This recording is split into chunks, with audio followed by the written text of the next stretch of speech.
তাহাজ্জুদের সময় এমন অনুভব হলে বুঝে নিও অলৌকিক কিছু তোমার দ্বার প্রান্তে। সবাই ঘুমিয়ে পড়েছে, চারপাশ নিস্তব্ধ, একমাত্র আসমানের দরজা এখন খোলা। আর ঠিক এই সময় তুমি উঠে দাঁড়ালে তাহাজ্জুদের নামাজে। এই নামাজ কোনো সাধারণ নামাজ নয়, এটা হলো অলৌকিকতার সূচনা। তুমি যখন ঘুম ভেঙে সেজদায় পড়ে যাও, তখন আল্লাহ জানেন তুমি কতটা অসহায়, তুমি কতটা ভেঙে পড়েছ। তাহাজ্জুদের মাধ্যমে যে অলৌকিকতা হয়, এর অনেক বাস্তব উদাহরণ আমরা শুনেছি এবং দেখেছি। বান্দা যখন নিজের ঘুম কুরবান করে আল্লাহকে রাজি করিয়ে ফেলে, তখন আল্লাহ খুশি হয়ে হয়তো বলেন, আমার এই বান্দার জন্য অলৌকিক কিছু লেখা হোক। তাহাজ্জুদ মানে কি? তাহাজ্জুদ মানে আল্লাহর ডাকে সাড়া দেওয়া। তাহাজ্জুদ মানে নিজেকে গড়ে তোলা এমন কিছু পাওয়ার জন্য যা কারো পক্ষেই সম্ভব নয়, শুধু আল্লাহ ছাড়া। তোমার ভয়, তোমার দুশ্চিন্তা, এই সবই শয়তানের দড়ি। এই দড়ি ছিঁড়ে ফেলো। আল্লাহ শীঘ্রই তোমার জীবনে রহমতের বসন্ত নিয়ে আসবেন। তুমি যদি তাহাজ্জুদের জায়গায় পৌঁছে যাও, তার মানে তুমি পৌঁছে গেছো সেই দরজার সামনে যেখান থেকে অলৌকিক কিছু শুরু হয়। এই সময় করা দোয়াগুলোর এক আলাদা মর্যাদা আছে। এই দোয়াগুলো এতটাই প্রিয় যে আল্লাহ তাআলা নিজেই প্রথম আসমানে নেমে আসেন, শুধু তার প্রিয় বান্দাদের গোপন আহ্বান শোনার জন্য। তাহাজ্জুদের অশ্রুসিক্ত ফরিয়াদ আসমান পর্যন্ত পৌঁছে যায়। তুমি কি জানো না, বিশেষ চাওয়া পাওয়ার জবাব সবসময় বিশেষভাবে দেওয়া হয়। দেখবে, তুমি জীবনে অনুভব করবে তোমার জীবন বদলে যেতে শুরু করছে। তোমার দোয়া কবুল হওয়ার প্রক্রিয়া চলছে। তুমি আল্লাহর খুব কাছাকাছি চলে গেছো। এই নামাজ সহজ নয়। আল্লাহ যাকে ভালোবাসেন তাকেই ডাকেন, আর যাকে ডাকেন তাকেই এমন কিছু দেন যা সবাইকে অবাক করে দেয়। যদি তুমি তাহাজ্জুদের নামাজ পর্যন্ত পৌঁছে যাও, তাহলে ভয় পেও না। তোমার অলৌকিকতা কাছেই আছে। শুধু একটু অপেক্ষা, ভরসা এবং সেজদা করো সেই রবের সামনে, যিনি তোমার কোনো কান্নাকেই অপচয় হতে দেন না। শয়তান সবসময় তোমাকে ভয়ের মাধ্যমে দুর্বল করে ফেলার চেষ্টা করে। তুমি যখন আল্লাহর কাছে সবচেয়ে বেশি প্রিয় হয়ে যাও, তখনই সে তোমার মনে হতাশা ঢুকিয়ে দেয়, কারণ সে জানে তুমি অলৌকিকতার কাছাকাছি চলে এসেছো। আর যাকে আল্লাহ ভালোবাসেন তাকে শয়তান কখনোই পছন্দ করে না। তাকদীর একমাত্র আল্লাহর হুকুমে বদলে যায়। আসলে আল্লাহ আর বান্দার মধ্যে সবচেয়ে গভীর সম্পর্কই তো হচ্ছে বিশ্বাস আর তাওয়াক্কুলের। তাহাজ্জুদের নামাজ এমন এক রহমতের দরজা যা রাতের অন্ধকারে খুলে যায়, কেবল সেই বান্দার জন্য যে আল্লাহকে নিঃস্বার্থভাবে ভালোবাসে। আর যদি কখনো তাহাজ্জুদের সময় তুমি এমন অনুভব করো, বুঝে নিও অলৌকিক কিছু তোমার দ্বার প্রান্তে। তোমার চোখ অশ্রুতে ভিজে যাচ্ছে, তোমার অন্তর কাঁপছে। তুমি হঠাৎ অতীত ভুলে গিয়ে কেবল আল্লাহর কাছে নত হয়ে পড়ছো। তবে বুঝে নিও তোমার মাঝে আল্লাহর পক্ষ থেকে কোনো বিশেষ ইশারা এসেছে। এমন অনুভব, এমন কান্না, এগুলো সাধারণ নয়, এগুলো অলৌকিক। কারণ এই কান্না, এই অনুভব, এই কাঁপুনি, এসব তখনই আসে যখন তুমি আল্লাহর খুব কাছাকাছি, খুব নিকটে চলে যাও। তুমি যখন তাহাজ্জুদের সেই গভীর মুহূর্তে নিজের মনের সব কথাগুলো আল্লাহকে বলো, যখন তুমি কাউকে না বলে কেবল রাব্বুল আলামিনের কাছে হাল ছেড়ে দাও, ঠিক তখনই তোমার দোয়া আরশে গিয়ে কড়া নাড়ে। যখন এমন অনুভব হয়, যখন মনে হয় যেন আল্লাহ তোমাকে দেখছেন, তোমার দুঃখ বুঝছেন, তোমার কান্না শুনছেন, তখন বুঝে নিও অলৌকিকতা আসন্ন। তুমি শুধু ভরসা রাখো। আল্লাহ তোমাকে ভালো কিছু তো দেবেনই, বরং তার চেয়েও উত্তম কিছু দেবেন। কাউকে তিনি খুব তাড়াতাড়ি দিয়ে দেন, আবার কারোর ডাক তিনি বারবার শুনতে পছন্দ করেন। ভাগ্যবান তারাই যাদের ডাক আল্লাহ বারবার শুনতে চান। আর যখন তিনি কিছু দেন, তখন সেটা আমাদের চাওয়ার চেয়েও অনেক সুন্দরভাবে দেন। আমার আল্লাহ অনেক দয়ালু, অনেক ক্ষমাশীল। যার হাতে আমাদের ভবিষ্যৎ, তিনি অলৌকিকতার রাজা।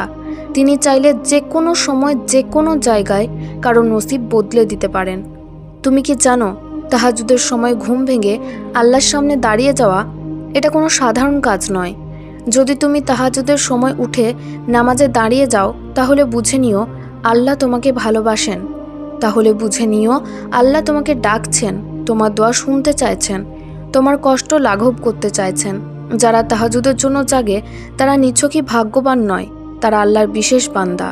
তুমি নিজেই ভাবো, সবাই ঘুমাচ্ছে, পুরো দুনিয়া স্তব্ধ, কিন্তু তুমি একা উঠে দাঁড়িয়েছ সেই মহান রবের সামনে, যিনি তোমাকে সৃষ্টি করেছেন, যিনি জানেন তোমার প্রতিটি চোখের পানি, প্রতিটি দুঃখ, তোমার অন্তরের যন্ত্রণাগুলো, তোমার না বলা কষ্টগুলো সবই আল্লাহর কাছে পৌঁছে যাচ্ছে। এই কান্না, এই অশ্রু তার সাথে সাক্ষাতের ইঙ্গিত। তাহাজ্জুদ মানে আল্লাহর সঙ্গে একান্ত সময়, যেখানে শুধু তুমি আর আল্লাহ, কোনো তৃতীয় কেউ নেই। তুমি কাঁদছো, তুমি বলছো, হে আল্লাহ, তুমি ছাড়া আমার কেউ নেই। যদি তুমি তাহাজ্জুদের নামাজ পর্যন্ত পৌঁছাও, তাহলে বুঝো তুমি কবুল হওয়ার পথে আছো। তুমি সেই মানুষের কাতারে চলে গেছো যাদের দিকে আল্লাহ দয়া ও রহমতের দৃষ্টিতে তাকান। তুমি যদি তাহাজ্জুদের আল্লাহর সামনে দাঁড়িয়ে যেতে পারো, তাহলে ভয় কিসের, চিন্তা কিসের? তোমার রব তো জাগ্রতই আছেন সব সময়। তার ঘুম তো দূরের কথা, তন্দ্রাও আসে না। তুমি ডাকলেই তিনি সাড়া দেন, তুমি চাইলে তিনি দেন। তাই যদি তুমি তাহাজ্জুদ নামাজ পর্যন্ত পৌঁছে যাও, তাহলে বুঝে নিও তোমার দোয়ার দরজা খুলেই গেছে, তোমার মজিজার দরজা খুলতে চলেছে। তিনি চাইলে তোমার জীবনের প্রতিটি অধ্যায় তোমার দোয়ার মতো করে সাজিয়ে দিতে পারেন। নিজের পাপের কথা ভেবে যদি চাইতে লজ্জা পাও, তাহলে শোনো, তুমি শুধু তাকে ডেকে দেখো, তিনি তোমার দিকে ফিরে তাকাবেনই। তিনি সবাইকে শুনছেন, কিন্তু তিনি সবচেয়ে বেশি খুশি হন সেই মানুষদের উপর যারা শুধু তাকেই চায়। তিনি সবার কাছে আছেন, কিন্তু বেশি কাছাকাছি থাকেন তাদের যারা তাকে খুঁজে বেড়ায়। তিনি সবাইকে দেন, কিন্তু তার রহমত বর্ষিত হয় তাদের উপর যারা পুরো বিশ্বাস নিয়ে চায়। এই সময়টা পরীক্ষা নেওয়ার সময়। তোমার চোখ রাতের বেলায় অশ্রু ঝরাবে, হৃদয় বারবার ভেঙে পড়বে, ধৈর্যের পরীক্ষা হবে, তোমাকে বারবার পরীক্ষায় ফেলা হবে। তবুও মনে রেখো, নিশ্চয়ই কষ্টের সঙ্গে সহজীও থাকে। হে আমার রব, আজও আমি তোমার কাছে দৃঢ় বিশ্বাস আর আশা নিয়ে চাই। একটা মজিজা ঘটিয়ে দাও, একটা পথ খুলে দাও, আমার যাত্রাটা সহজ করে দাও। আজ কিছুই বুঝতে পারছি না। হে আমার রব, আমি খুবই ছোট আর তুমি অনেক বড়। তোমার রহমত আমার উপর বর্ষণ করো। হে আল্লাহ, আমার জন্য কোনো উপায়, কোনো রাস্তা, কোনো সমাধান বের করে দাও। হে আমার প্রভু, যে আল্লাহ রাতের নিস্তব্ধতায় গভীর এক গুহার নিচে পড়ে থাকা একটি ছোট্ট পোকার আওয়াজও শুনে ফেলেন, তিনি কি তোমার হৃদয়ের নিঃশব্দ চাওগুলো জানেন না? তোমার মনের গভীর ইচ্ছেটিও তিনি জানেন। তোমার প্রতিটি মুহূর্ত তিনি দেখছেন, তোমার প্রতিটি কর্ম লক্ষ্য করছেন। হয়তো আজ তিনি তোমার চোখের সামনে থেকে তোমার কাঙ্ক্ষিত জিনিসটিকে সরিয়ে রেখেছেন, তবে তিনিই সেটাকে তোমার ভাগ্যের অংশ করে দিতে পারেন। আল্লাহ তোমাকে ভালোবাসেন, তাই তিনি নিজ হাতে তোমার জীবনের প্রতিটি অধ্যায় সাজিয়ে তুলছেন। শান্তি একমাত্র আল্লাহর কাছেই পাওয়া যায়। আর রাত যদি বিনা কারণে জেগে কাটে আর মন অস্থির হয়ে ওঠে, তবে জেনে রাখো, তোমার রব তোমাকে ডাকছেন। তোমার সব চাওয়া নির্ভর করে তার এক গুণের উপর। তিনি হয়ে যাও বললেই সাথে সাথে হয়ে যায়। হয়তো তুমি এখন নিজের মধ্যেই এক ঝড় বয়ে নিচ্ছ, ভেতরে ভেতরে ভেঙে পড়ছ, কিন্তু বিশ্বাস রেখো, এই ঝড় থেমে যাবে। যেমন ঝড়ের পরে প্রশান্তি আসে, তেমনি একদিন শান্তির বাতাস বইবে তোমার হৃদয়ে। সেদিন তুমি সত্যিকারের প্রশান্তি অনুভব করবে। আল্লাহ তোমার সব দোয়া কবুল করবেন। তুমি যা পারো চেষ্টা করছো এবং দোয়া করছো, এখন বাকিটা আল্লাহর উপর ছেড়ে দাও, কারণ দোয়া পূর্ণ করার ক্ষমতা একমাত্র তারই আছে। যারা আল্লাহর উপর তাওকুল করে, আল্লাহ তাদের উপর নিজের বিশেষ রহমত বর্ষণ করেন। আর আল্লাহর রহমত সবসময় অলৌকিক হয়। নিশ্চয়ই আল্লাহর সাহায্য খুব কাছেই। আল্লাহর জন্য রাজি হওয়া মানেই নিজের সকল ব্যথা, বেদনা, আশা, নিরাশা, চোখের অশ্রু পর্যন্ত তার হাতে তুলে দেওয়া। আল্লাহ তোমার অতীত নয়, তোমার নিয়ত দেখে বিচার করেন। যারা ভাঙা হৃদয় নিয়ে আল্লাহর সামনে আসে, আল্লাহ তাদের সাহায্যের জন্য পুরো কায়নাতকে মাধ্যম বানিয়ে দেন। যেসব দোয়া এখনও পূর্ণ হয়নি, তা তোমার কপালে হয়তো ইতিমধ্যে লেখা হয়ে গেছে। আজ নয়তো কাল তুমি অবশ্যই তা পেয়ে যাবে ইনশাআল্লাহ। ভয় পাওয়া মানেই খারাপ কিছু নয়।